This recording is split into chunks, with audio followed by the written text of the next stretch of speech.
setting up the scene, Aaron, for those listening. I don't know if I can watch with a straight face. Hold on. Well, keep in mind that obviously, if you cuss every day and an F-bomb is like a comma, you come a bit desensitized. We were puddle jumping because I can't call ducks, right? I mean, hey, duck, that's about as good as it gets. So we were puddle jumping. Yeah, there ain't a lot of talking coming from me. I just like, okay. Right. Let me write that down. It's still on like Donkey Kong. And I'm like, well, that's a good testament. That's sort of the more of the redneck way to me. Like ambush hunting is like the pro way. Like you throw out decoys and, rednecks run from waterhole to waterhole. Hello, all right. You're listening to the Gritty Bowmen, home of gritty bow hunting films, interviews, tall tales, and a wee bit of manly boasting. I'm South Cox, and you're listening to the Gritty Bowmen. But in some situations, some cases, a mechanical broadhead is a great choice. South makes an amazing looking bow. And as far as bow ears go, you can tell that he gets as much enjoyment out of making a pretty bow as someone does in receiving it. I'm a huge proponent of mechanical broadheads with the right setup. Am I going to shoot one out of my recurve? Hell no. The point is, as hunters, just because the experience I'm after isn't the same as the experience the other guy is after, sometimes we cast judgment on each other. I'm trying a lot more nowadays to put myself in those shoes without actually being in those shoes. At the end of the day, we all want the most ethical killing method possible. When we do the podcast, as much as I want other people to get a lot out of it, it's also a little selfish on my part and probably on yours. I could be speaking for you, but the goal there is just to have some fun with it, to learn, to grow, just to be ourselves. And not every episode is going to hit the mark for every person. So you come across an episode that's a complete waste of time for you, and you're a listener, just skip it. Just shut it off. Go to the next one. You don't have to listen to that one. If you like the show, please go to our website at grittybowmen.com and subscribe to this podcast and tell your mates and pals about us. Do us a favour and please take a moment to leave us a rating or a review on iTunes or on our YouTube channel. Send your questions and podcast ideas to grittybowmen@gmail.com. If you're listening to this on iTunes, you can see the video version of this podcast on our website at www.grittybowmen.com. All right. 3, 2, 1, go. Hello, folks. Welcome back to the Gritty Bowmen podcast. I am here with Aron Snyder, and today we are going to record an audio-only podcast because we can't get the video to work today. And there's other reasons too, right, Aron? Right. Well, it's snowing heavily. In Colorado. In Colorado. You and I have been both on our deathbed, so my nose, much like yours, is extremely red. And the abuse I took from your uncle, I figured about my hat being worn backwards, this is a good way that he is just going to have to wonder, like all of you, do I have a flat brim on today? Do I have hair? Do I not have hair? Is my hat backwards covering my eyes? Or am I just giving you all the middle finger? You won't know because it's only audio. That's right. Do you feel a sense of freedom right now? Like I do. If you would like, I have a giant chew-in because I cannot get yelled at by your mom for chewing. My wife cannot give me crap about it. And if I didn't tell you, you would have never known. And I could be eating a peanut butter bar. So for those of you who had mentioned a time or two that we should not eat on the podcast, you don't know now. What you don't know does not hurt you. I do. I must admit, I do feel a sense of freedom right now. Like I can write some notes down. I can totally check out. I could surf my phone during the podcast and you wouldn't know. I never thought of that because I get texts and I feel bad when I'm not, you don't have my undivided attention because I'm checking my text messages. And I sent out several texts this morning about hey, fellas and ladies, if you have any questions about previous podcasts, text me and let me know. And I got a pile of 18 questions back so far. Clarification on some things we've talked about, mostly on the podcast with Tim Gillingham. Several questions on that, as well as maybe my own personal views and yours on arrowweight broadheads. Let's get into that right now, because there's been a lot of that Gillingham podcast sparked two starkly different reactions. There were a number of people who thought it was one of the best podcasts ever posted to mankind, and then some who felt that Tim was kind of a arrogant cranium. Yeah, like he's a little. So let me read a few of these. Let me see here. One of them says, never heard an interview with the Gillingham before. Great interview. Refreshing to hear guys' honest, no BS opinions. and then I got, nice. Tim hit the nail on the head when he spoke of the advantage of mechanicals and marginal hits. Some personal experience. Man, that was awesome. You definitely need to have Tim on again. And then Tim seems extremely intelligent when it comes to things archery. Humble, he is not. I would love to have him on as a regular guest. The other one I got was, a lot of guys saying, hey, over the years, I've asked about 36 elk outfitters who have collectively witnessed thousands of elk stuck with all sorts of heads. And yet, not one single outfitter favors mechanicals over fixed broadheads on elk. The vast majority are so convinced they won't even allow me to hunt with a mechanical. This is a debate that will never end. I guess each archer must make their own decision and live with whatever outcome they get. And then, of course, many people said things like, what's the point of accuracy if you don't have penetration? Or if you said, my draw length is like, or my wives is like 26 inches and a 50-pound bow, mechanicals would be stupid. So, Aron, I also got told, Dr. Ashby, has some great information on fixed blades, outstanding research on fixed blade, single bevel broadheads. And got some people that said I need to go research that, maybe have him on, that kind of thing. So, Aron, what is your, first of all, I just want to say that when we have a guest on and they share their expertise, their experience, it's their experience. It's a discussion, and sometimes they don't clarify everything. It's like Jana Waller was on. I saw a picture of her packing out some animals, and there's a collage of like 4 photos of her packing the animals out. And in the picture, it says something like, some guys got on there and said, well, where's the meat? Figures you're just packing the heads out. And she's like, it's a photograph with the heads, but to assume that I left the meat behind is just asinine. And I think sometimes,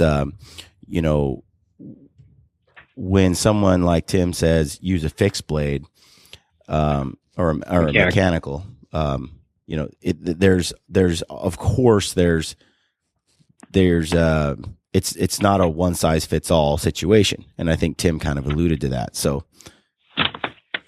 Right. And so, I've known Tim for quite some time, and we're not only friends, I also respect his opinion, on archery. I will say that Tim can confuse you with his large amount of info and his vast experience, because he gets geeked out on archery. And if you called Tim and you aren't like Brian, if you called Tim because you're outspokenly you're not a tech guy when it comes to archery, right? You grab the bow, you go shoot something. Right. If you called Tim and asked him for advice, you'd probably be calling me shortly after to explain what Tim just told you, because Right. he's very, very complex.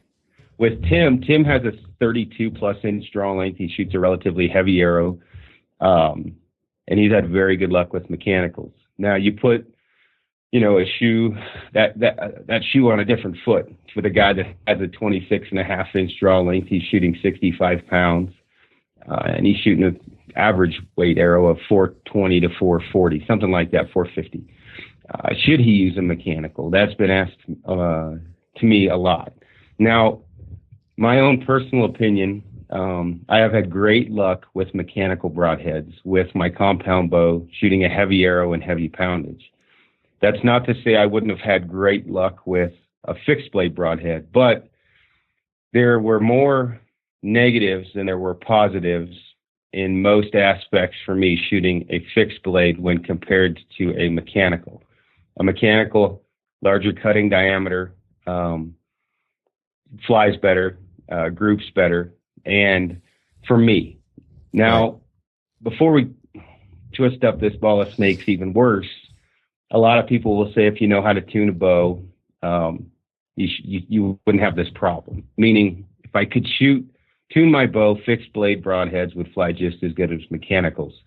And in a perfect world, which is what Tim was explaining or trying to, in a perfect world, that is true. Mm-hmm. If you have no wind, if you have no incorrect form because of your body positioning while you shoot, that is true. A fixed blade broadhead would be the best choice. But You're when not you have nervous, right, not nervous, not gripping the bow, not torquing the bow, off cantered positioning, things like that, a fixed blade broadhead is best. And I do, even though I suggest to most people that call me with info, there's a lot of guys, I wouldn't say most, a lot of guys I suggest a fixed blade broadhead.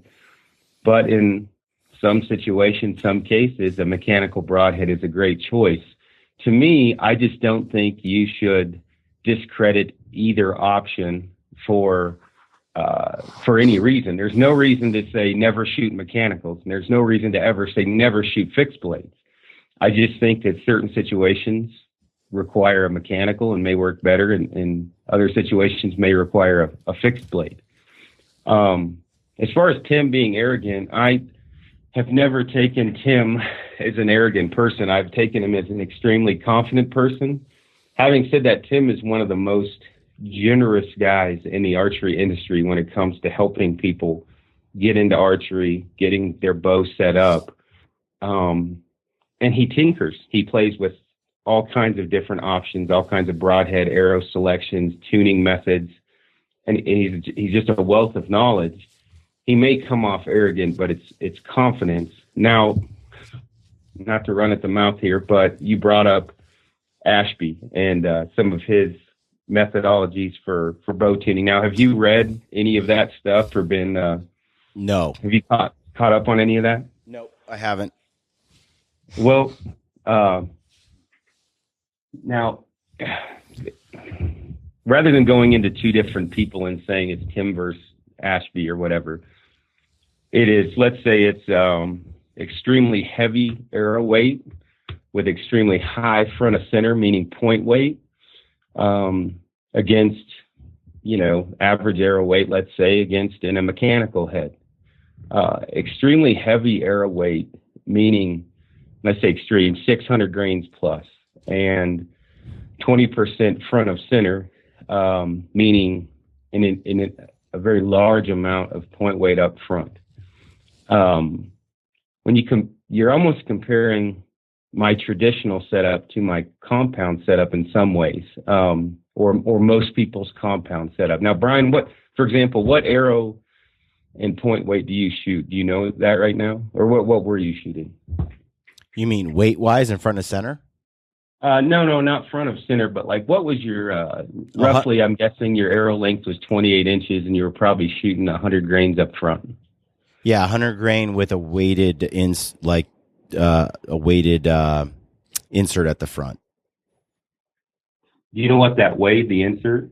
It's a nickel. It's not brass, I believe. And no, I don't. Well, most guys are going to shoot a standard insert, which is, I don't know, 13 grains or something, and or 18 or whatever it is, and then 100 grains up front, maybe 125, to where my traditional setup now, I'm shooting 250 grains up front plus the insert. You know, a lot of my buddies are shooting, mechanicals. We're in Colorado. They're legal in Colorado. And I think if you take your own personal, maybe not pride, but if you take everything out of the equation, emotion and stories you've heard and everything else, at the end of the day, we all want the most ethical killing method possible. It's what we all want. We want to be able to put the animal down as quickly as you can. And you want to be able to do that as accurately, or accuracy is what's going to do that, along with obviously a lethal penetrating arrow broadhead combination. Right. Well, what Tim said, since he was so, I wouldn't say overbearing, but he was very steadfast in his mechanical. I think somewhere he said something about. I think somewhere he may have said something like marginal archers use fixed blade broadheads or something like that, which maybe came off the wrong way. But I think what he was trying to get at is that there's a lot of negativity toward mechanicals that's not warranted. Right. And I would agree with that wholeheartedly. Now, for most people, if you can get your bow to tune, and you're not shooting in an insanely fast bow, because after 280 feet per second, it's extremely hard to get a fixed blade broadhead to fly correctly. And anyone with before I get myself in trouble, but anyone with any brains is going to tell you that it's not impossible to get a fixed blade broadhead to tune shooting 305 feet per second. It will take some discipline, however, and if you are lucky enough where that happens out the gate with very little tuning, you're a very lucky person. I've spent hours and hours trying to get fixed blade broadheads to tune, not only for myself but for other people at high speeds. So you're finding that 285 feet per second is kind of that magic. Probably 280 is where you're passing a point of no return. So 280 and right in that range, you can get a fixed blade to fly. Most fixed blades accurately out of a tuned bow. What Tim had stressed or was trying to stress, and some of this is from he and I talking, is in a perfect world that is true, but take your bow out of tune or put yourself in a bad positioning, your body, into a imperfect world. Once you step into that imperfect world, mechanical broadheads take over and fixed blade broadheads take a step back. Your grouping is not going to be as accurate with a fixed blade in an imperfect world. And we don't live in a perfect world. And that is what Tim stresses or tries to convey to people. You know what else he said was at 285, the only problem with 285 feet per second is that it limits your range. Right. And Tim he will said reach to like out 85 yards. He's like, the problem is you can only shoot to 90 yards. 90 yards. And Tim, I'd seen some comments on different forums, just because I kind of checked on it to see how much we were all getting bashed over that podcast. And Tim has killed a lot of animals. Has he killed as much as other guys? Of course not. I don't know who the greatest killer in the world is, but it's not Tim Gillingham, but he is a very good hunter. He's killed a lot of animals.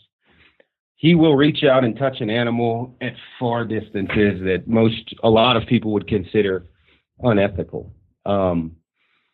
So that obviously brought up some comments that weren't exactly pleasant. It also brought up some very pleasant comments that somebody finally talked about it.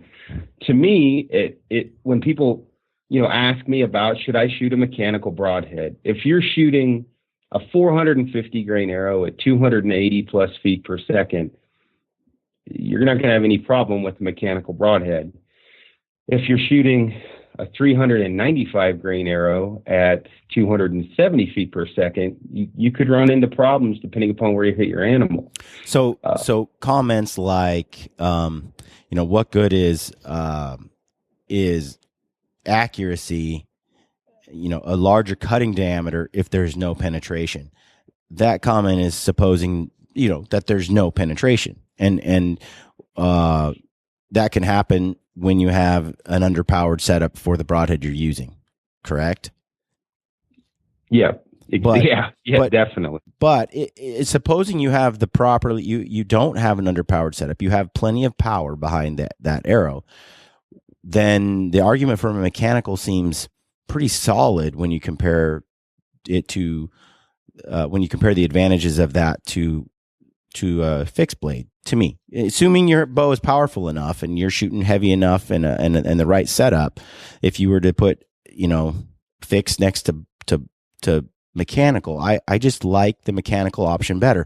If you're shooting an underpowered setup for a mechanical broadhead, for one that cuts a 2-inch diameter hole, you're going to need a lot of power behind that to expand it, to have it cut through all that tissue.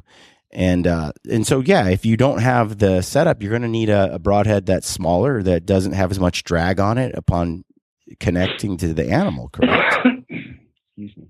Yes. Well, a very good analogy example is and I'm a huge proponent of mechanical broadheads with the right setup. Am I going to shoot one out of my recurve? Hell no. I'm shooting a single bevel, cut on contact fixed blade broadhead that weighs 250 grains. It's called a cutthroat broadhead. Rocky Mountain Specialty Gear makes them. Sweet. It is a very lethal setup for my trad bow, but I'm shooting a whopping 192 feet per second with a 600 grain arrow out of my trad bow, in comparison to a 580 grain arrow going 285 out of my compound. Big difference. So there's some common sense involved there. And in my, err to the side of caution, if you're worried about, your mechanical broadhead taking a nasty dive when you hit, maybe not the most perfect spot of an elk, shoot a cut on contact, fixed blade broadhead. Yeah. It's going to be best. So we had to take a momentary pause because I went into a coughing fit to go back into what we were talking about. Right now I'm shooting a 250 grain cutthroat broadhead from Rocky Mountain Specialty Gear. They designed it and they offer it. It's a single bevel cut on contact. I would never shoot a mechanical with a traditional bow. I'm shooting, as I mentioned before, a whopping 192 feet per second out of my trad bow. But I would shoot a cut on contact like that with my compound if I could get it to tune. The reason why is with my, there's no downside to it on a compound. There is a, downside to shooting a mechanical, even with all that momentum of that heavy arrow with a trad bow.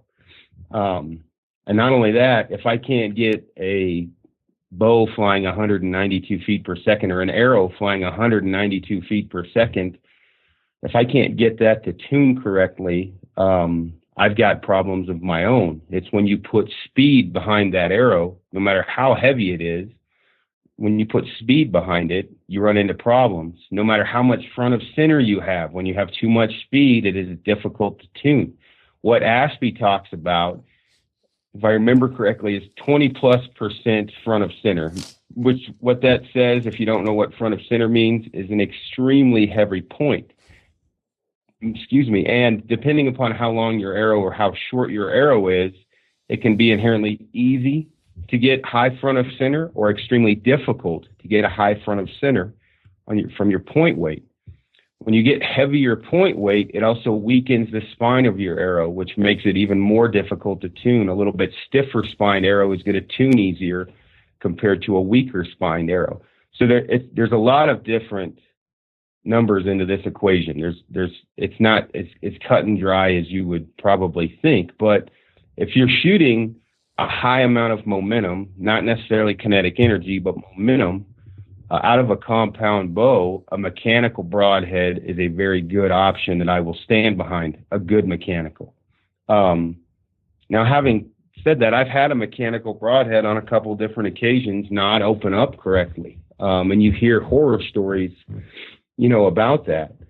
It is possible. It's a mechanical, a fixed blade broadhead is a more tried and true choice, a good fixed blade broadhead, compared to a mechanical, because it is a mechanical contraption. It is a mechanical operating broadhead, and it can fail if it's mechanical.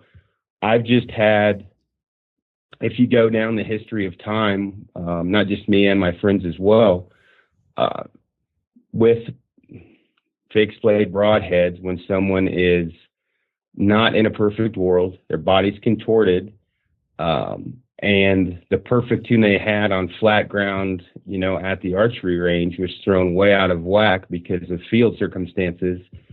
I've seen just as many problems with a fixed blade broadhead coming out of the bow.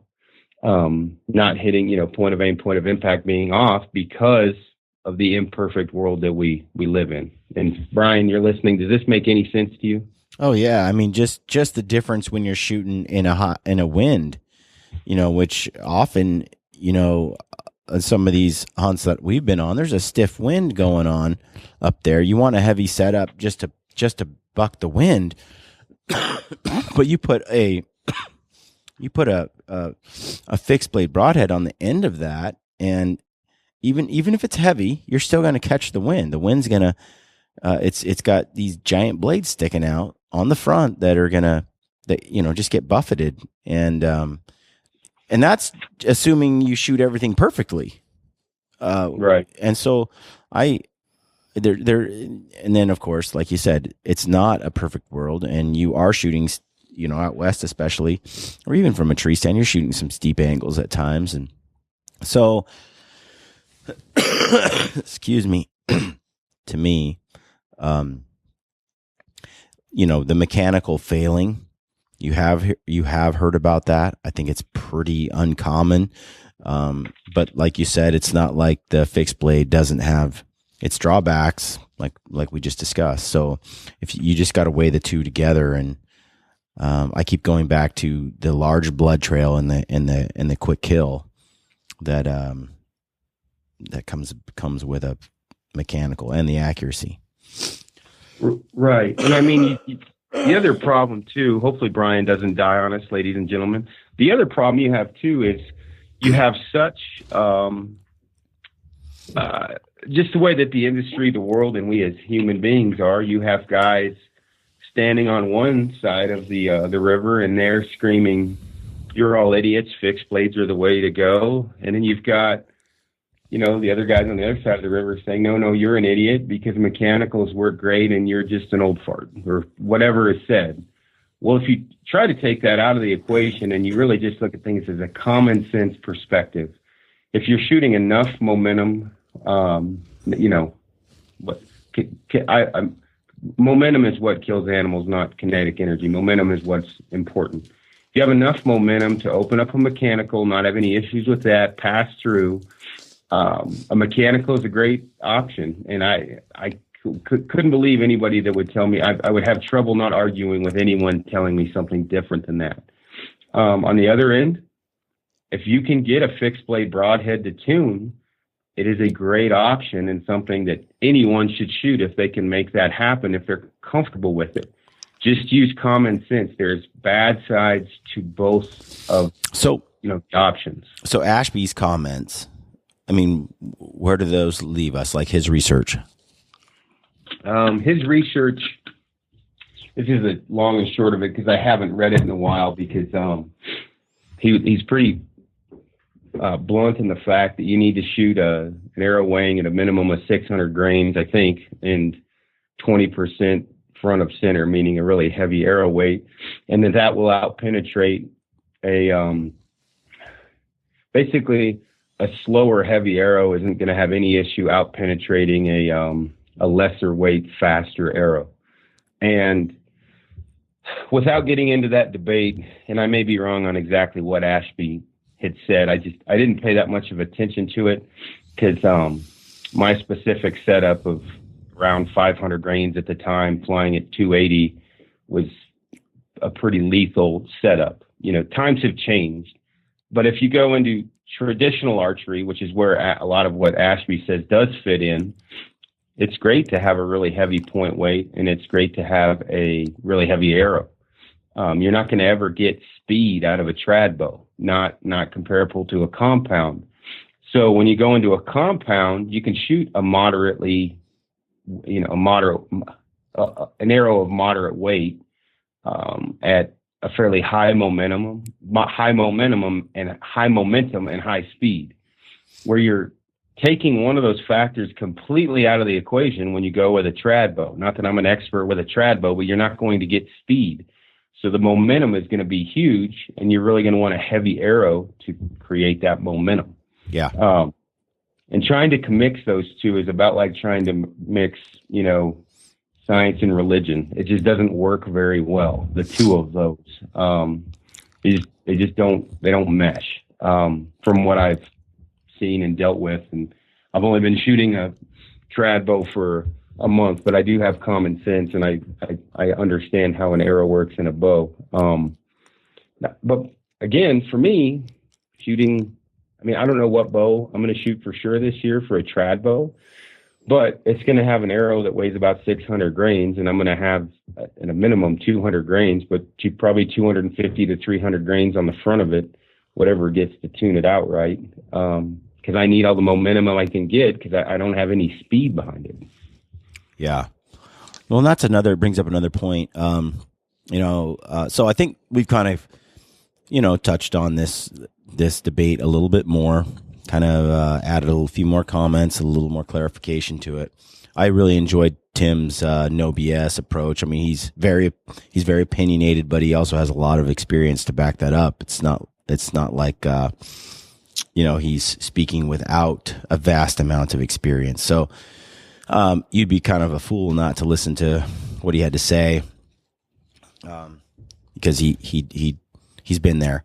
On that, when it comes to that podcast, there was also a few comments that we weren't speaking favorably of traditional bow hunters and bow shooters, and that perhaps the podcast seems to be real negative against traditional bows. And I think what you and I talked about this is there are many people who follow the podcast but aren't connected to you or I on social media. And because we hadn't really brought it up, there are a lot of people that listen to the podcast who did not know that you've been shooting a traditional bow and that you're going to be shooting a traditional bow this year. And it's just something that you and I sometimes take for granted because we're so involved in social media, where we share kind of what's going on all the time, real time. And not everything makes it into the podcast that's going on, just because, you know, we're not thinking about it. So I think to clarify that, you know, Tim was making jokes about traditional bow hunters and archers. And I think that's pretty much good-natured fun, in the sense that Tim's a tinker. He's a tech guy. He's one of the best compound archers in the world.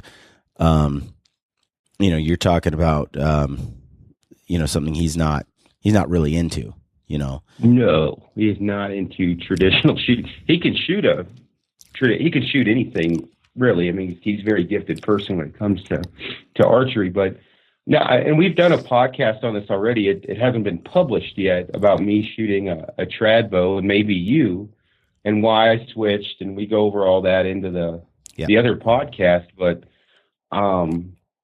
I initially, which you'll hear about this on the other podcast, was just going to plan on probably hunting elk with a trad bow, but I've gotten so addicted to it in a very short period of time that hell, I don't know if I'm going to go back to a compound. It turns out I'm really good with shooting a trad bow, or at least I'm so far so good. And it definitely is a different school of thought. I don't know if a school of thought's the right terminology. You're certainly going hunting for maybe different reasons than some people would with a compound. You know, it's kind of like when you go on a hunt, you know, if you guide someone and that person brings a bow and a gun, they might as well have left the bow at home, because most people are just going to grab the gun, right? It's just how it is. Yeah, I heard a number of some of the best archers in the world, they, when interviewed, they're like, what made you really successful? And they say, well, I left the gun at home. Yeah, and that's very true. I mean, any of my buddies who are guides up in BC or Alaska, they'll tell their client, if you want to shoot one with a bow, don't bring your gun. And I've seen it a lot with the guys that I've helped out or guided, that John Pinch is the only one that, John and James Petker, where they stuck it out to 2+ weeks and just, carried it through. Where John, he ended up shooting one with a gun, but it wasn't for there was no reason he did that with the gun. It had nothing to do with compound, traditional, whatever. It really boiled down to, we passed up so many different animals that he could have shot with the compound. The biggest one that we found was not killable with a compound. He shot it with a gun. It was his choice, obviously, but he stuck it out for forever. That's not with the bow in his hand. Yeah, that's hard. It takes a lot of discipline to do that. I went to Prince of Wales to hunt Sitka blacktail, and I brought a bow and I brought my rifle, and then my first kill was with the bow. Shot my first buck. You could shoot. I had 3 tags in my pocket. The second buck, we went through a lot of rain. I hadn't seen much, and the second buck comes out totally stockable with a bow, and I just dumped it with the rifle. It was just, I wanted it. It was easy. I wanted more meat. I didn't want to, so I made that choice, dumped it with the rifle, and then later I was like, man, I should have just stalked that sucker with my bow. He was just slightly out of bow range. I didn't have to sneak very far before I could have had that shot. And then, of course, the last one I shot with a rifle too, as we were leaving. And all 3 of those could have been done with a bow. But when you bring the rifle along, it's so easy to fall back on it, Right. And there's nothing very easy. There's nothing wrong with that. It's what are your goals and what do you want to get out of it? What experience are you looking for? I'm glad I went. I'm glad I bagged $3. I'm glad I had that experience. But it goes back to that comment. If you really want to harvest one with a bow, bringing the rifle along could get in the way of that. Oh yeah, it definitely can. Well, and so the thing with gun and bow, it's when we started talking about this, the difference with traditional bow and the compound. I personally, as most people know, am not the greatest trophy hunter in the world, but I'm into a lot of animals. And, there's definitely something about a traditional bow that brings it more close to home, there's more purity in it, if that makes any sense. And I mean, for me, I cannot use the compound as a crutch anymore. I'm going to have to get closer, where before 70, 80 yards, I would just kill it. Now I'm going to have to get to 25, 30 yards. Yeah. It's a big difference. And I have, talked to several guys once they found out, I'm shooting a traditional bow, guys that have been traditional their entire lives, or guys that were in the same kind of position I was. We kind of got bored with the compound and went traditional. And it's been kind of an amazing journey so far. And some of the things those guys have said have rang very true to me, of why they switched and what happened and for what reasons. One guy specifically, which asked me not to mention his name, so I won't, but he invited me over to his house. And he said, how did he put it? He goes, well, I'm a trophy hunter, but my vision or version of a trophy now is completely different than it was 20 years ago. Now, at this guy's house, he had a fork and horn mounted behind like a 217-inch mule deer. And he went into the story of the giant mule deer, and he went into the story of the forked horn. He hunted 17 days for that forked horn with his trad bow, and he killed that 217-inch mule deer on the first day. To him, the trophy was not in the size of the antlers, but the amount of effort and the place he was in while he shot that forked horn with his trad bow. And I don't know if this is making any sense or not. And haters will listen to this and say, well, that's why trad bow guys use an excuse to suck or to shoot smaller animals. I used to have that same method of thinking. In a short period of time, I've picked up the trad bow, keeping in mind I'm a crappy trophy hunter myself, but you're doing it for a completely different reason. You're not doing it as a small complex to have giant animals on the wall. You're doing it probably to get closer to the animals, to be, in the outdoors even more, and you just flat out enjoy shooting a trad bow more than you do a compound. It's more interesting. It's more of a challenge. It allows you to get closer to animals in a lot of different ways, and it's been super fun for me so far. Yeah, I think I've said this many times. Like, hunting in many ways is about the experience, and that experience can vary depending on what is it you want. Maybe you want to shoot a 400-inch bull, and that's the experience that you want. But maybe you want to shoot any animal with a stick bow. Maybe that's the experience you want. Or maybe you want to shoot a 200-inch mule deer with a stick bow, South Cox. Maybe that's your experience you're after. The point is, as hunters, just because the experience I'm after isn't the same as the experience the other guy is after, sometimes we cast judgment on each other. I think that's the something that we just need to do a little less of, or a lot less of. Respect a guy for the experience he's after. Congratulate him when he shoots a forked horn with a recurve, and that's the experience he was after. That's awesome. You celebrate that, and we seem to have as we've discussed, there's a horn and antler size and age class focus that's in most ways just takes away from hunters our experience and our camaraderie. Yeah, and we've talked about this before, just because obviously I get lumped into a crappy trophy hunting bracket guy, and which is true, but I hate I don't want to use the trad bow for an excuse to suck, and I'm certainly not going to let that happen, or I'm going to do I'm practicing whatever else. But in the end, if you're just a trad bow guy, and for example, the first time I watched Stalkers in the Backcountry with South Cox, he makes Stalker stick bows. The first time I watched that, I was like, that's an all right video.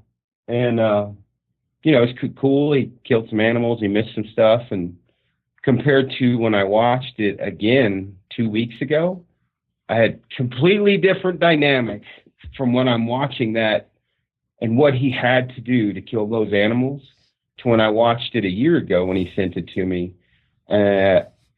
Literally my respect for South Cox went up tenfold to where it was. And I've always had high respect for South Cox, but meaning what he had to do with that stick bow to get that close, my respect for him went up, way up, on the ability he has of knowing the animal, reading the land, and being able to stalk the animal. Obviously, South, if you listen to this, I'm sorry.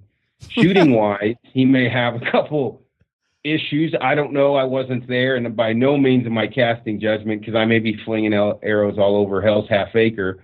But how he remained calm in that first hunt where he missed a few animals, and didn't snap his bow over his knee is beyond me, because I'm looking at it thinking, oh Lord, please don't let that happen to me this year.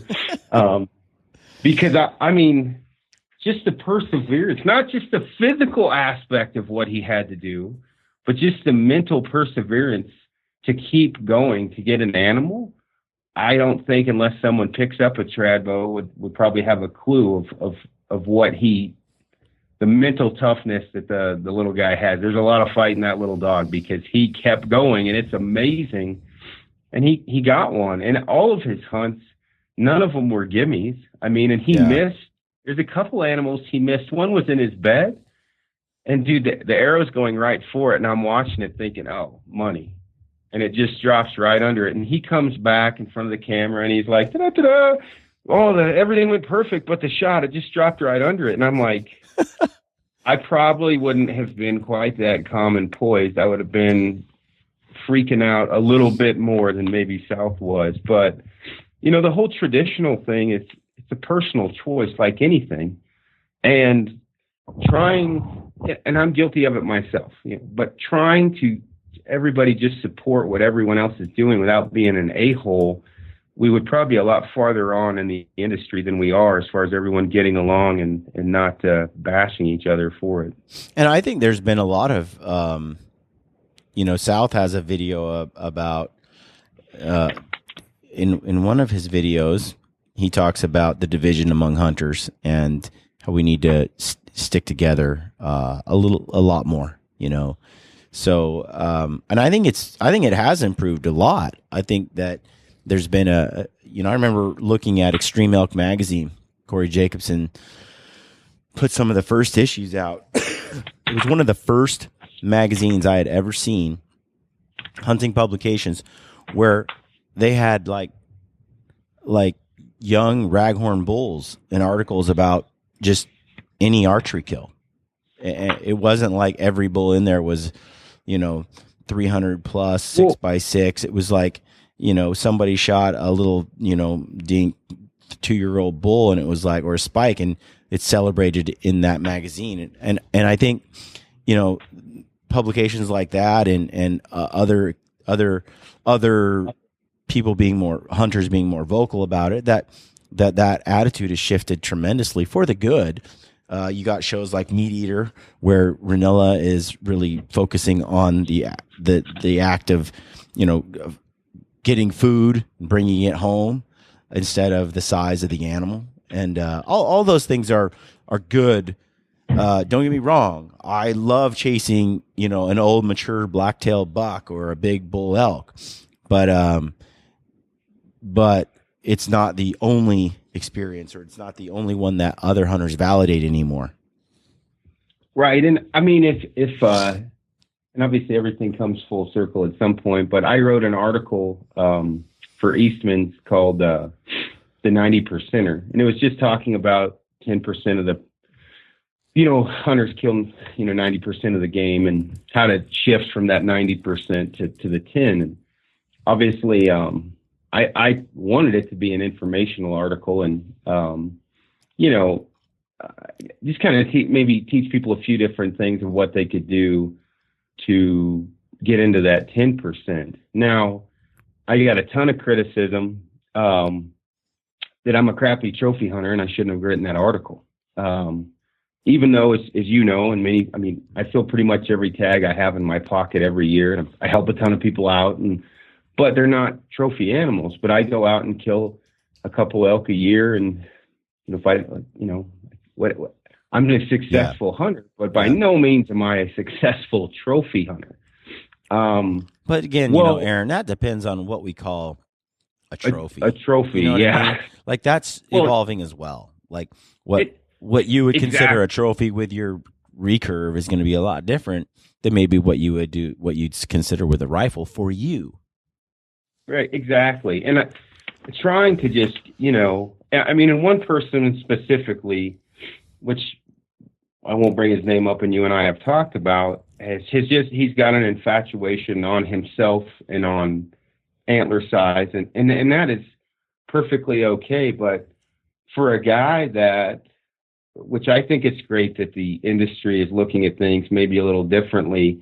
For a guy that comes from back east, or even that comes from here, that Colorado, Oregon, that just starts hunting, and he goes out recurve or compound and he shoots a raghorn or a 3-point mule deer on his first hunt or his fifth hunt, but he went out there on his own and he got it done. I just find a lot more, I would much rather see stories in Eastman's and whatever it be about those type of hunts than I would if some guy shooting a giant animal on private land. There's nothing wrong with shooting a giant animal on private land. I just get more out of those gritty, do-it-yourself, staying after it type of hunts. And I posted a photo on Instagram, on Kafaru's Instagram page the other day, of a Kafaru customer. He made a self bow and went in 8 miles and killed a cow with his self bow.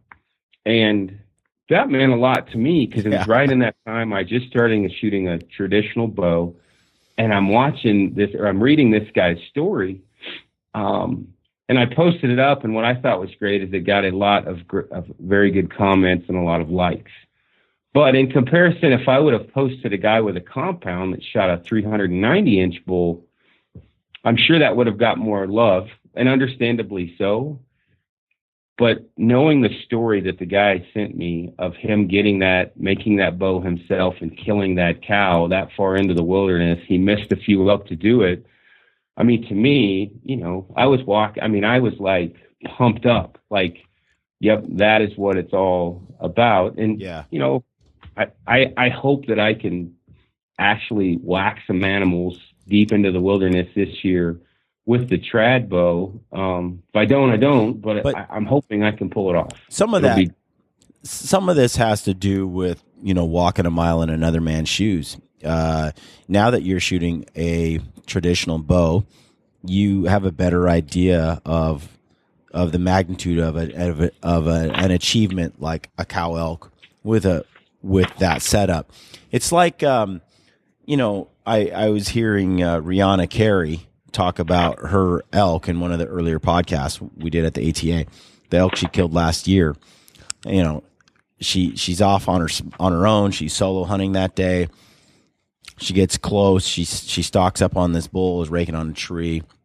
She gets in range and she shoots this bull elk, and then she finds it, packs, and she packs it out. 120-pound backpack full of meat and horns, and having been there and having done that, I realized the magnitude of that accomplishment.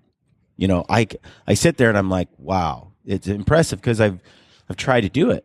Right? It's not that easy. Public land, over the counter kind of stuff that's just not that easy to do. But I've walked a mile in those shoes, so I have a reference point. It's kind of easy for us to sometimes us as Western hunters, we judge the accomplishment of a whitetail hunter who, a whitetail hunter who climbs up in a tree, shoots a big giant whitetail buck, and we're like, yeah, but that was a farm buck, he shot it, like that was so easy. We've never walked a mile in that guy's shoes. We don't know that he sat in that tree stand for 40 days in negative 30 degrees, that whole, and how much work he put into maybe caring for the land or, hanging game cameras or whatever. And so I think sometimes it's a different difficulty. Yeah. Right. I mean, I can tell you, having hunted a lot of whitetails, I can realistically say I have walked in that man's shoes. Yeah. And shooting a true trophy whitetail, in my opinion, is much more difficult. Well, I wouldn't say much. It is more difficult than shooting a trophy mule deer, meaning 160-inch whitetail is a big whitetail. And however you want to figure out the numbers and compared to the inches of a mule deer, big whitetails are very, very, very hard to kill, public or private land. Now, some private land completely different, but most private land, I mean, a Boone 165 whitetail is like a unicorn. It is difficult to shoot, and I've hunted them a lot. Now, I've shot one Boone and Crockett whitetail with my bow and a pile of 130, 40-inch whitetails. Yeah. Dude, it sucks. They're hard to kill. And if you have ADD, you are not going to probably kill one because you can't sit long enough. Well, and I think that goes back to spending a little time in another guy's shoes. It gives you another perspective. It's kind of like, being on this end of a podcast, having the podcast get lots of attention. It's growing pretty steadily. And with that comes some negativity, right? Well, now that I've been on this receiving end of some of that negativity, I'm a lot more sensitive when I'm talking about someone else, or I'm criticizing or analyzing someone else's achievements or someone else's product or what they're producing. Because now that you've walked a little bit in their shoes, you get a feel for it, and it changes perspective. It's human nature, but I'm trying a lot more nowadays to put myself in those shoes without actually being in those shoes. Right. Which is good. And I mean, you and I've talked about it privately. I mean, even me, who's extremely hard-headed, will fully admit my views on specific things. Or I change all the time. I try to be the same person all the time, but I definitely, at one time I was pretty wrapped up in trophy hunting, and believe it or not, and it affected my life to the level of, you about feel like you're going to need to poach something or do something illegal because you put so much pressure on yourself and everyone else does to shoot a big animal. And I know many people in the industry have been far from ethical to stay in the limelight. And for me, it became kind of what alcoholics would call a moment of clarity, where I was like, is this really what I want to do? Do I want to feel the pressure to the point of trying to break the law to shoot a giant animal? Or I just want to go out there and shoot a bunch of crap and have a bunch of fun and let the chips kind of fall where they may. And obviously everyone sees by the raghorns I shoot which decisions I've made, but I've had more fun doing that, less pressure, just out there to have a good time, Right. And I think that comes back to the motives, when you're trying to hunt for other people or to please other people, then you can make some serious mistakes, bad decisions. You're not hunting for the right reasons. You're not doing it for the right reasons. We've done a podcast on all the different people that have gotten in trouble on social media. We did a podcast on that. I don't know if that's been posted or not, but no, Aron, just for folks that are listening, Aron and I have done a handful of podcasts that never get published. And sometimes it's just because we do it with good intentions, but by the time we're done, and this is a case in point, we recorded one about poaching. We tried to talk about it from one perspective, from the poacher's point of view, and then also from the game warden's point of view. And maybe we will publish it still. But and this brings up another point with the podcast. When we are trying to produce content, there are some times where the podcast is just us hanging out, talking about nonsense. Really, there's not a lot of pointers. It's mostly like that ATA, at the ATA show, we're all in the hotel room hanging out. I haven't posted that podcast yet, but it doesn't really have much to do with much at all. It's just a bunch of guys hanging out, shooting the breeze, talking smack. And there are people who listen to the Gritty Bowmen who just want to be a fly on the wall and hang out with buddies that are just having a good time. And then there are people who are listening who really want to get information, like how to hunt. And then there are others who want to meet a celebrity, get to know what they're like and kind of understand what makes them tick, maybe, or is just a fan of that celebrity's accomplishments, right? And I'll get some emails now and then and about, hey, I wish you just wouldn't do a podcast where you chase so many squirrels. It was just professional. You just went succinctly through the tips and the tactics and just, got it done. Other people say my favorite part about the podcast is just the stuff where you guys are just, chasing squirrels. Squirrels everywhere.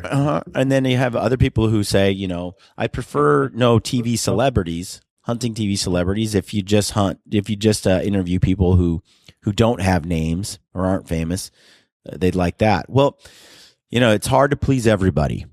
And I think at the end of the day, for us, it goes back to those motives, Aron.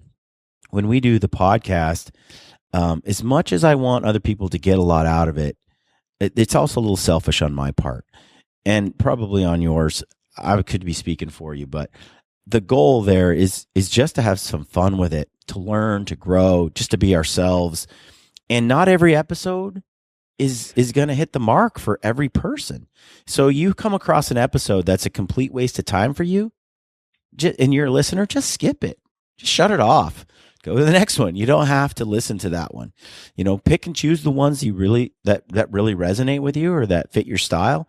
And Aron and I have talked about it a lot. We're just really trying to put out a nice even mix of things. So and things that we're interested in. And so not everyone's going to be, we're learning too, right? I mean, I've learned a lot from the podcast. I've learned that a lot of people thought I was a peckerwood, for example, and now some people think I'm funny. Brian has learned that no matter how nice you are, people can suck and they hate you, and probably much more than that. But I think with with what Brian's talking about, with the podcast, turn the channel if you don't like it. Not everything's going to mesh with everyone. And traditional or compound, is Tim Gillingham arrogant? Are mechanicals the best? We're just trying to get some information out there for people to think about and some info for maybe people to help their decision making, change the learning curve a bit. And, for me, with the traditional portion of this, we're going to not every podcast is going to be about me or shooting a trad bow. Obviously, there's tons of guests, but periodically we're going to do kind of an update on traditional archery and how it's going for me. And obviously, especially me, I don't know about Brian, I'm going to love to hear what a lot of the viewers that shoot traditional archery, have to say. I mean, good or bad, obviously, hopefully more good than bad, but it's great to hear what's going on in everyone else's lives too. Right. I certainly want to just listen to Brian all the time. Much I love you, Brian. I know. Well, that's why I like this. It's interesting. When I first started posting the podcast, there were a number of people who were like, Aron Snyder guy kind of bugs me. Maybe you could do a lot less podcasts with Aron. And now I get emails and messages almost every week. And sorry to everyone else who was a guest, but Aron, you're like the favorite guest by a landslide. It's like everyone says, I love the podcast. It's great. The number one guest is Aron. And it's I know. I'm the cool guy. Well, hopefully the haters are listening, so screw you guys. No, dude, it was amazing even at the sheep show this year. I can't go into any detail on a lot of this, but some of the people that I started talking with that a year, 2 years ago, we would have never spoken for one reason or another. My hard-headedness and other people I didn't like that they don't like now, and just how humans work, and other people that I thought were complete DBs that I found out were great people, which is good. I've been fighting too much in my life already. I would much prefer to get along with people. I think, what the podcast helps people realize is that we're all people. People spend enough time around you, they get to know you, and they get to know your strengths, they get to know your weaknesses. And after a while, they go, he's just Aron. He's no longer Aron the badass or Aron the jerk or Aron the grumpy. He's just Aron. And I think that goes that goes a long way. And you're not that approachable when, we talk about this in one of the podcasts at the ATA show. people's impressions of you, especially first impressions in certain settings, can be really negative. I know. It's mostly I'm kind of an introvert until I get to know you, and then I can't shut up, which you've learned the hard way. But it's good. Though. I mean, yeah, it's great. And I mean, for me, it's great because when I have time anyway, it's great to converse with people that may have, and it's been brought to my attention multiple times that they were scared to talk to me, send me a question or anything else. A year ago compared to now, they're like chatty patty. We talk all the time. Guys that just didn't feel comfortable with approaching me with a question before. I have plenty of faults in life, and I have plenty of haters. And as obviously, you've kind of learned too, no matter how nice you are, you get haters. And I've made mistakes, but no one's perfect, right? I mean, we're all trying. Speaking, to better ourselves, I think the podcast really brings that to full circle to where we're just trying to better everyone else as well. Yeah. One thing, speaking of which, like upcoming goals, some things that are in the works. I basically this fall we're planning to hunt together, Aron and I, and I want to film Aron's trad bow adventure. So, we haven't nailed it down yet, but we're probably going to record a film or two of Aron hunting this year, which should be fun. We got to get it. Well, and we're probably trying and do one of you if you do the rifle hunt. We just we got to nail Colton down. Colton is he is the most protective guy of a hunting area, probably him and Anthony. Rightfully so. He's been screwed over multiple times. Yeah. But we got to get Colton to sign off on you filming he and I and me filming you on an elk hunt this year. So, because obviously 3 guys, one guy can always run the camera. Yeah. Yeah. So Colton, if you're listening, suck it up. We got to work on Colton. That's kind of one of the things we're thinking about. I've got like 5 films in the making. And so from the 2015 season, and starting to really focus on those. And there's some great footage from those hunts. And I'm excited to share some of those adventures with Ben and Anthony and I. And we've got some great stuff that it just takes a while to produce because I'm one guy and I'm struggling a little bit with that. So, but that's coming out, and we got some hats and t-shirts, Aron, on the way. So yes, I posted some Gritty Bowmen hats and t-shirts on Facebook, and fans jumped on there and kind of picked the shirts that they liked. And this is a small fledgling company, the Gritty Bowmen, and so we have a small fledgling selection of t-shirts coming. So it'd be cool to have a lot more, but we're going to start out with just a couple, and just for budget reasons and stuff. But there's some really neat designs. Overall, the response was people said they liked them all. There was a couple that stood out above the rest as a general crowd favorite, but I'm excited to get a lot more in the lineup down the road. But for now, we should have t-shirts, some hats in a couple of weeks. Yeah, which will be good. And then I think too, as time goes on, hopefully we're going to have tech tips going out, like a video of different tech tips, videos, floorless versus floored shelters, yes, things like that. But as Brian has mentioned, he is just one man, and I am one man that is extremely flaky. So getting everything locked down with our schedules is difficult, but we're working on it. Specifically, Brian, I just have to show up. Yes, and I'm excited to do that because there are some basic things. There's some things that you take for granted that just about setting up a shelter on a slope versus flat ground, or why you choose this shelter over another on a day, or just some little things that you take for granted that the rest of us don't know or miss out on, because we don't have that experience. So that's just a matter of spending more time planning and getting some of those tech tips done. And I think that would be a lot of fun. It's nice to get a visual of some of that stuff too, instead of just talking about it. Actually videotape something being set up and how you run it. So that's something we were talking about doing just also while we're out hunting. There's just so much we can just capture while we're in the moment there, about everything from trekking poles to shelters to, clothing. Speaking of which, I had a question for you. I saw a squirrel just now. I've got this uncompagre, or how do you say it? Unpronounceable? Yeah, unpronounceable. It's unpronounceable First Light jacket Kenton got for me.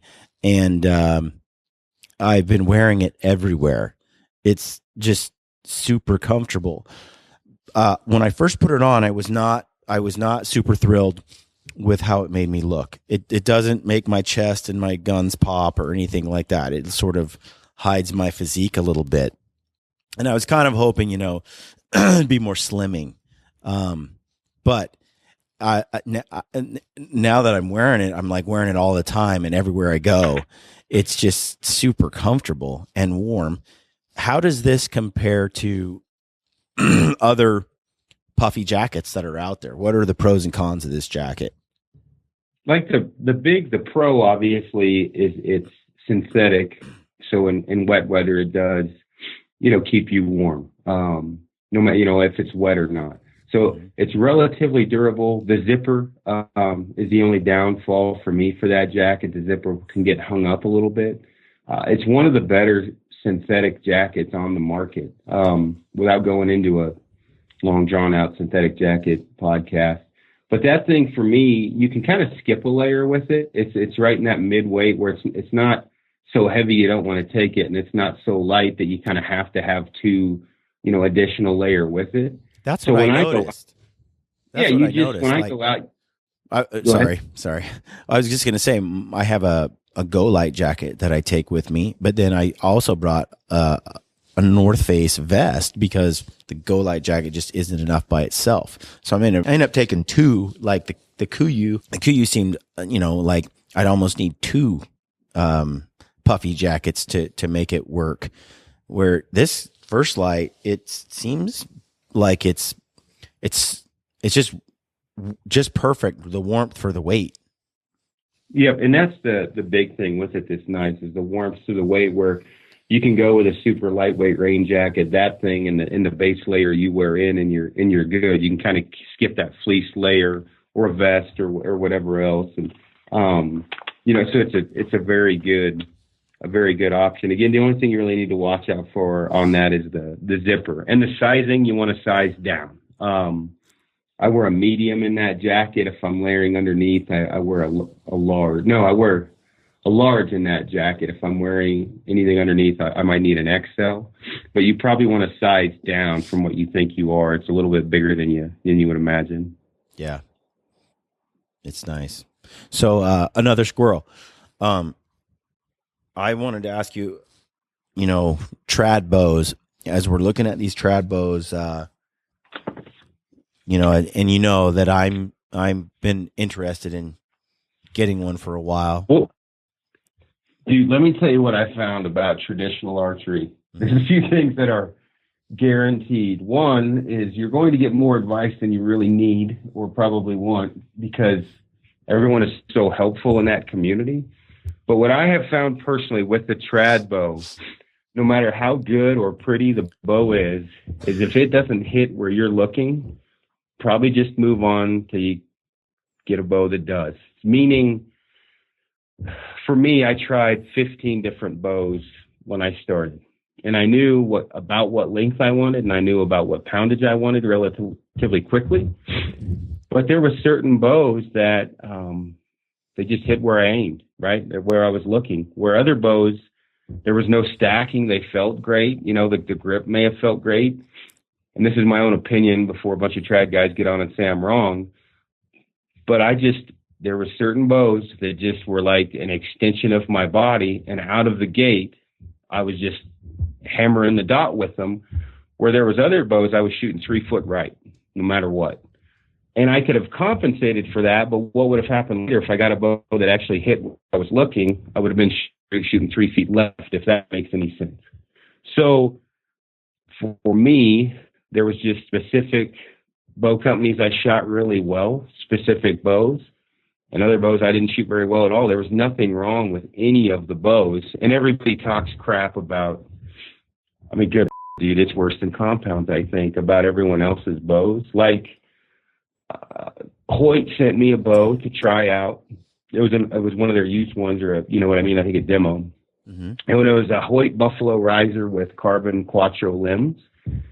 And dude, I wanted that bow to work so bad for me, and I'm still trying, because the riser felt great. The limbs, the draw was perfect. There was no stacking. It was super, just buttery smooth, but it just didn't hit where I aimed. Now, 15 other guys could grab that bow and shoot great with it. And I mean, dude, the bow is just amazing. I just did not hit where I aimed. So it's kind of like boots, without me keep running on. It's just because a boot fits me. It could be a durable boot. It could be a very waterproof boot. It could be a great boot. But when you put it on, it may not fit your foot. So it's really not a great boot for you. And that, to me, that's how trad bows are kind of working. Yeah, that's good to know, because that's what I'm trying to figure out as I look at it. It just sounds to me like you're saying I just need to try a whole bunch of them. Yeah. I mean, the best advice I had was a guy, and you can tell the guys that have shot a lot, they would say something like, hey, I prefer this one, but shoot as many bows as you possibly can. So, and I did. I grabbed every bow. In fact, I traded a bow company, a teepee, for a couple bows. The bow is, thank God it fits Frank, because Frank loves it, because it's got a Kafaru logo on it and everything. And it's a super fast bow. The bow feels great. And, you know, I don't want the people to be mad at me, because thank God I gave him a teepee. It's just Frank can hit something with it, and I cannot. And when I say hit something, it just does not hit where I'm looking. And the bow, it's a beautiful bow. But right now, the two bows that I shoot the very best are a Palmer Custom Classic and a Black Widow. Now, the Black Widow, I had them screw around with the riser a little bit for me, the handle. They took a little palm swell out. But those two bows are by far the two that I've shot the very best. And I mean, hopefully this continues, but the Tom Klum at Rocky Mountain Specialty Gear and his sons are the ones that have been coaching me. I'm really good with a trad bow, so I'm really hoping that helps me kill something, because they said that I'm far ahead of where I probably should be as far as skill level.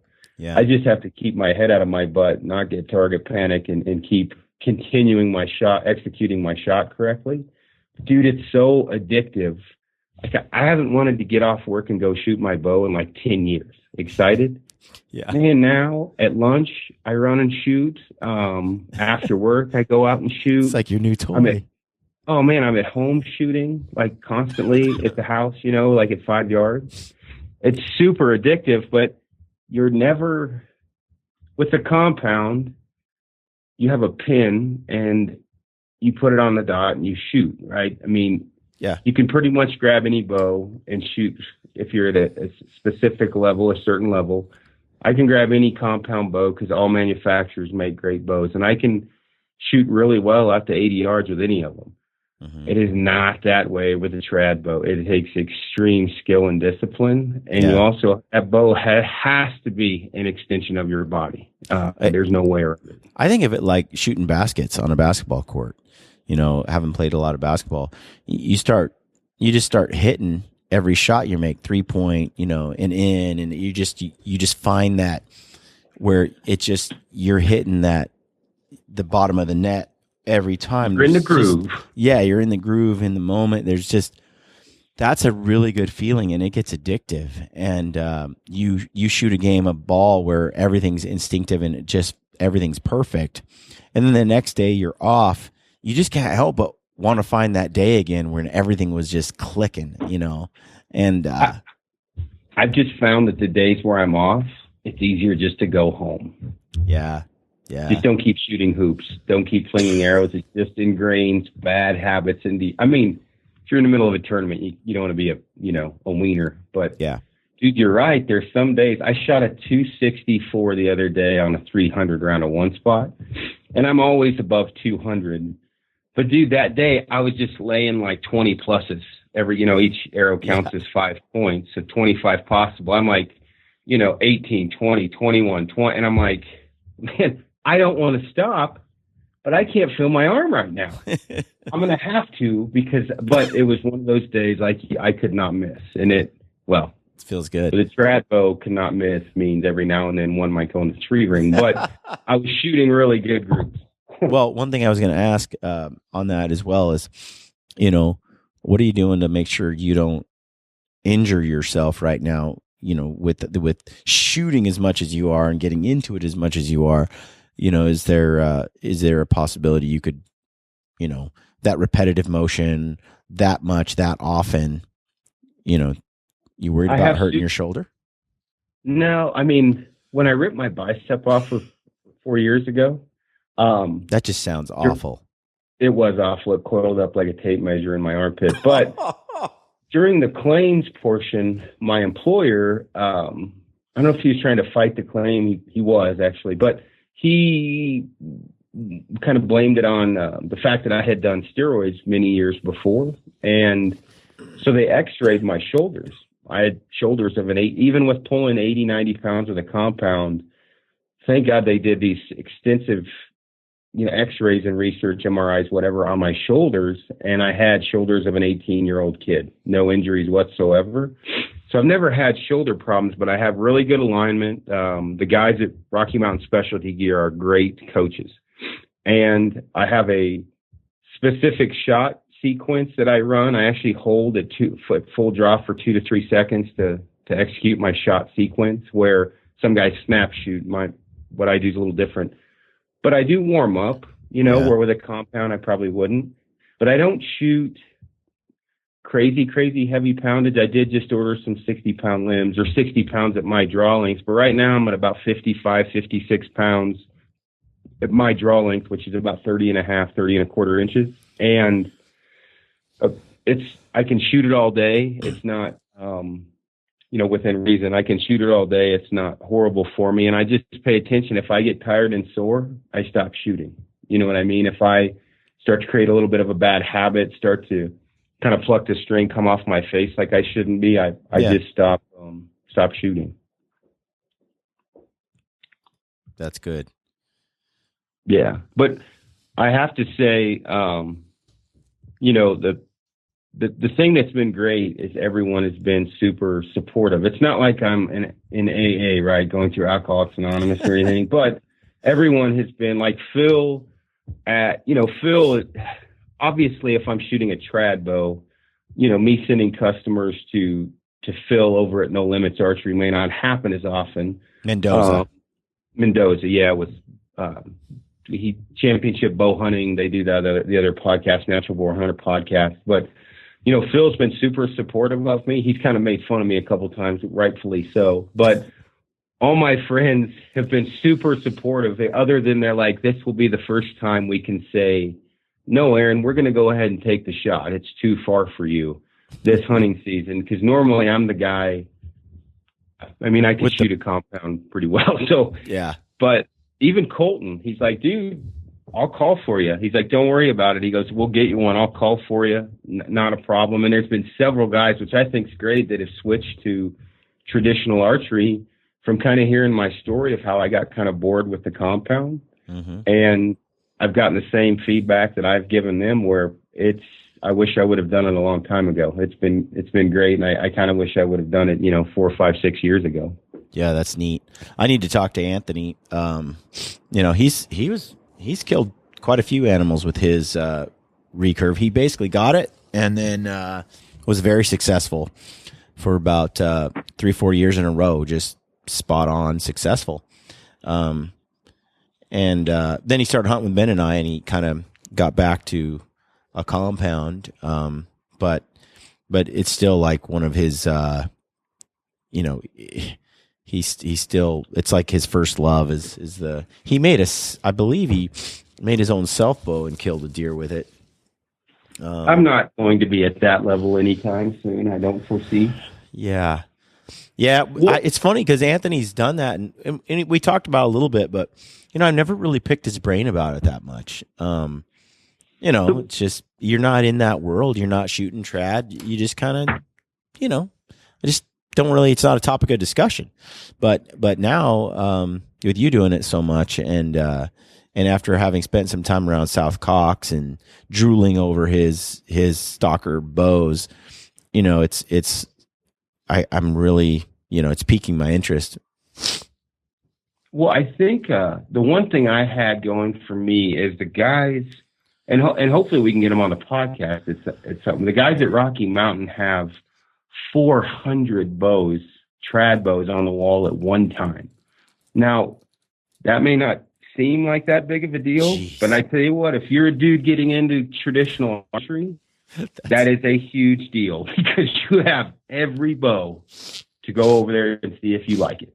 And not to do a sales pitch for him, but it was huge for me because the first bow I thought I wanted to shoot, I couldn't hit anything with it. But in my mind, it was a pretty bow. It was a great bow. Right. But I couldn't hit a bull in a butt with a bass fiddle. And so Tom Sr. and Danny are just handing me bow after bow. And Dave Ziegman, Dave has been a huge help. They're like, here, shoot this one. And I grabbed that Palmer Custom Classic. And immediately I shot 4 arrows the size of a Copenhagen lid. And Dave said, stop shooting them. Shoot that one for a while. Over and over and over. And of course, curiosity, right, kills the cat. I'm like, I'm going to go grab a few more. Dude, I have shot so many freaking bows. And I was like, well, you know what? This Palmer, I know I can hit good with it. I'm solid with it. I stopped kind of screwing around until I tried. Denny Sturgis and Randy Cooling are two. They're Kafaru guys. They run Kafaru packs. They were like, hey, try a Black Widow. And I was like, well, I did. And this is about preconceived notions of things. This is a problem in the industry. I'm like, I did. I tried one. I didn't like the riser. And he's like, what do you mean the riser, the handle? I was like, well, I didn't like the grip. And he's like, well, they make several different grips, Aron, and it's wood. So they can customize it. I was like, oh, they can? I'm a dummy.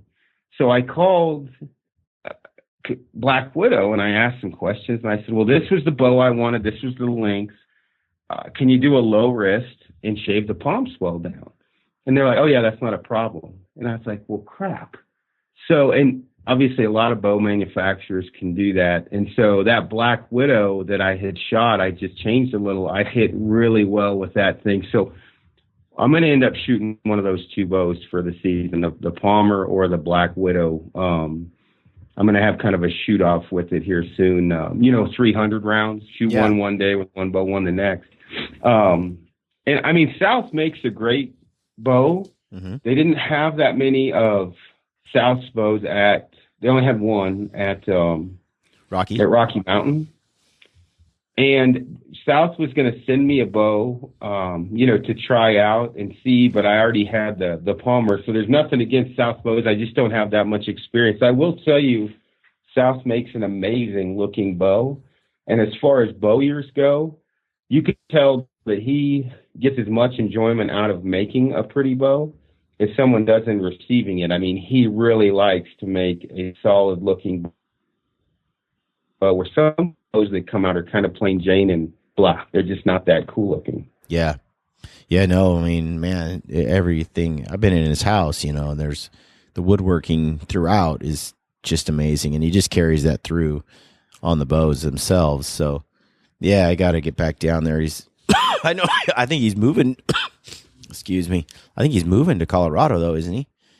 I think he's moving. I'm not going to say where because I don't know if he wants me to tell anyone. And he's probably getting tired of me bugging him because I bugged him last year about a bow. Yeah. And to be quite honest, I didn't want to pay for one because I didn't even know if I was going to like it last year. So I was like, well, I was going to trade him some photos.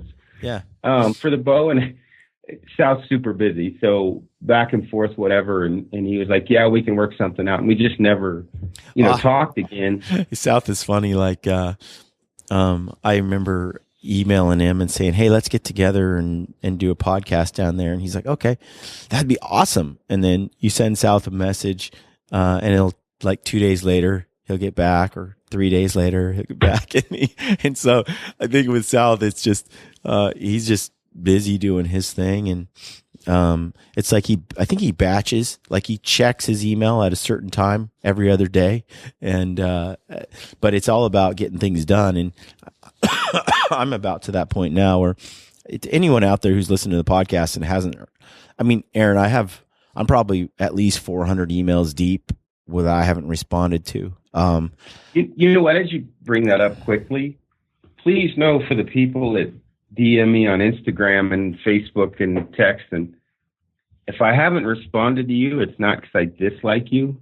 It's just because there's 1,000 or more people ahead of you, and I'm not blowing you off, and neither is Brian.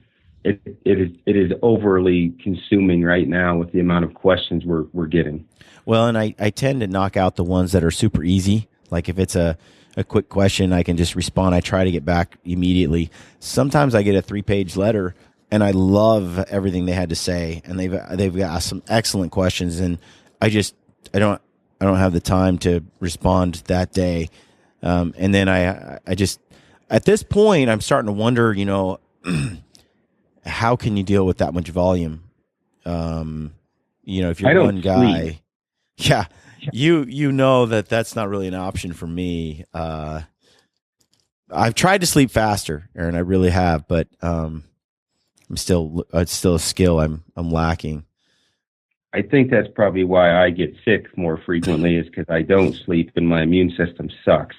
But you may get your reply at very odd hours of the night, like 3:30 in the morning or who knows when. But the thing I've come to find is, luckily most people are understanding, you know. But what I know I miss is YouTube comments, whether it be on the Gritty Bowman or something else.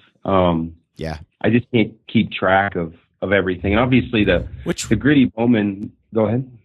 I was going to say, no, go ahead and you finish.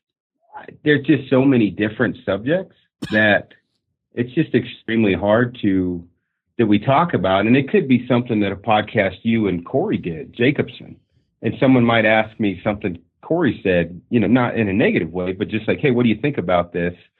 And my comments have gotten extremely short in some ways. But the one good thing about the podcast is generally if there's a question, we may have already answered it. And I'll just say, go watch the, podcast number 14 and we cover it in there. Yeah. Because the answer will be much more in depth and detailed. And if it was a simple enough answer that I can answer it fairly quickly, I'll answer it. But if it's a fairly in-depth question, it's probably better off for the actual guy asking the question to watch the podcast anyway, because I'm not going to be able to answer it in text nearly as well as what you and I covered in the podcast. Speaking of which medium do you respond to the best? Do you find that PM on Facebook or a message under a photo? Facebook's generally the best. Yeah, PM. Or my email's aron@kifaru, kifaru.net. I think you've responded to one email that I've ever sent you. Probably sent you 50. I think you've responded to one. You don't count because I just call you. I think Facebook is my best as well. Like, people send me a PM or they comment on Facebook. I kind of get back to those. They pop up. They kind of let me know I can just put a few word sentence in there. It's just kind of easy to communicate and quick and then over. Email is a little more formal and sometimes takes, I fall behind on those a little more. But those tend to come in like 3-page, 4-page emails sometimes. So they take a while longer. But yeah, I think I'm probably the best. Instagram's not bad either. If people DM, I'm pretty good about responding to those too. Yeah, but definitely, it's just a numbers problem.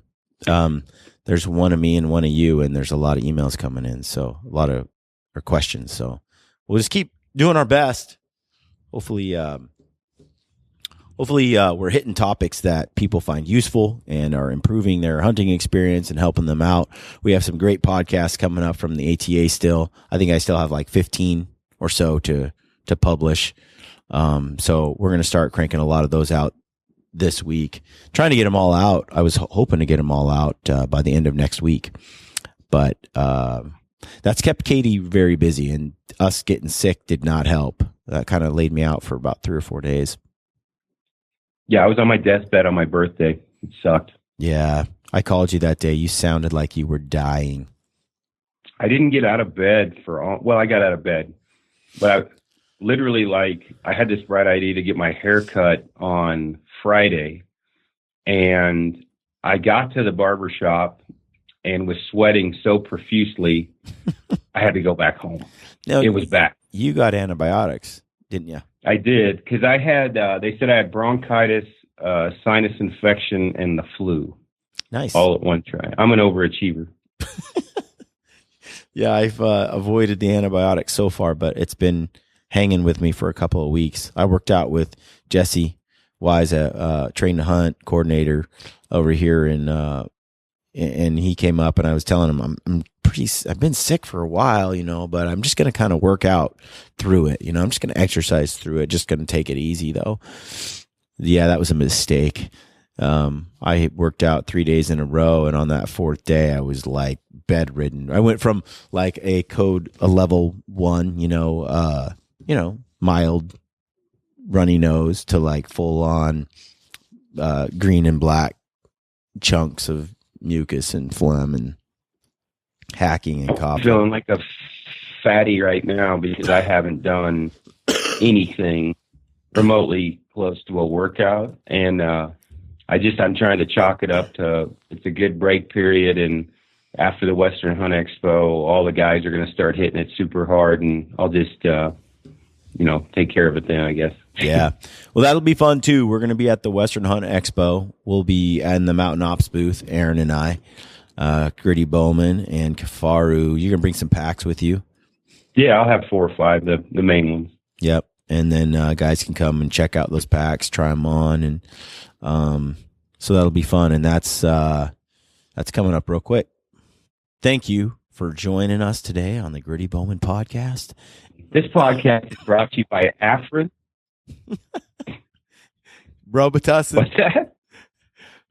I was going to say this podcast is brought to you by Aron, Emergency, Sudafed, and Robitussin.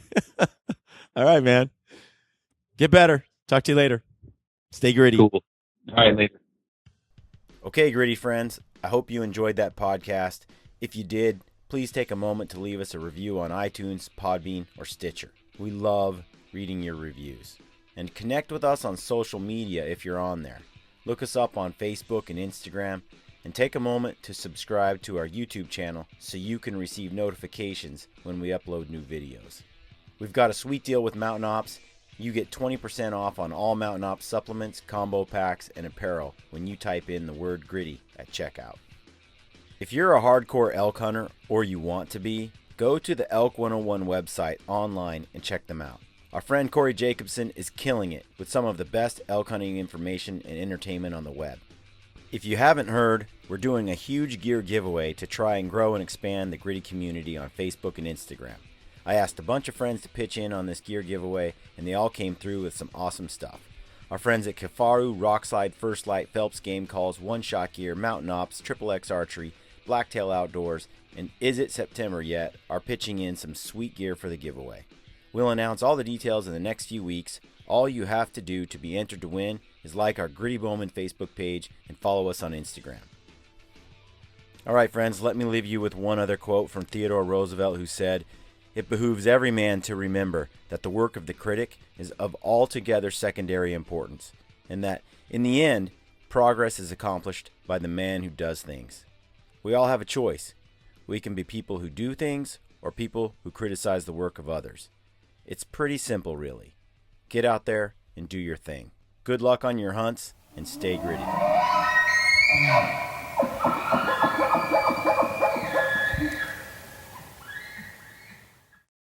This is Ty Stubblefield, and you're listening to the Gritty Bowmen. Gritty Bowmen.